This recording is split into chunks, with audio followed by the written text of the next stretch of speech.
राघव सुबह 4 बजे ही अपना ऑटो लेकर निकल जाता था। दिन भर तपती धूप में मेहनत करने के बाद भी उसके चेहरे पर मुस्कान रहती, क्योंकि उसका सपना खुद बड़ा आदमी बनना नहीं, बल्कि अपनी पत्नी प्रिया को आईएएस अधिकारी बनाना था। प्रिया दिन रात पढ़ाई करती थी। राघव उसके लिए किताबें खरीदने के लिए कई बार खुद भूखा सो जाता, यहाँ तक कि उसने अपनी माँ के गहने तक बेच दिए, लेकिन कभी प्रिया को एहसास नहीं होने दिया कि घर कितनी मुश्किलों से चल रहा है। एक रात जब राघव थका हुआ घर लौटा, उसने देखा कि प्रिया मोमबत्ती की रोशनी में पड़ रही है। बिजली का बिल भरने के पैसे नहीं थे। राघव चुपचाप बाहर गया और अपनी आखिरी बची हुई अंगूठी बेच आया। कुछ महीनों बाद आखिर वो दिन आ गया जिसका दोनों को इंतजार था। प्रिया ने यूपीएससी परीक्षा पास कर ली थी। पूरे मोहल्ले में मिठाइयां बांटी जा रही थीं। राघव खुशी से रो पड़ा और उसने सबके सामने कहा, आज मेरी मेहनत सफल हो गई।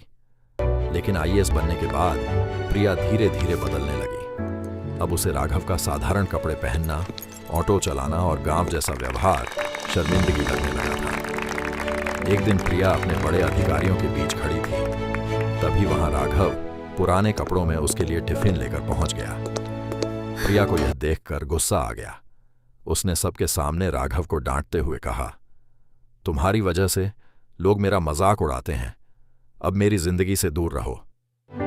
राघव की आंखों में आंसू आ गए। उसने कांपते हाथों से टिफिन नीचे रखा और बिना कुछ बोले वहां से चला गया।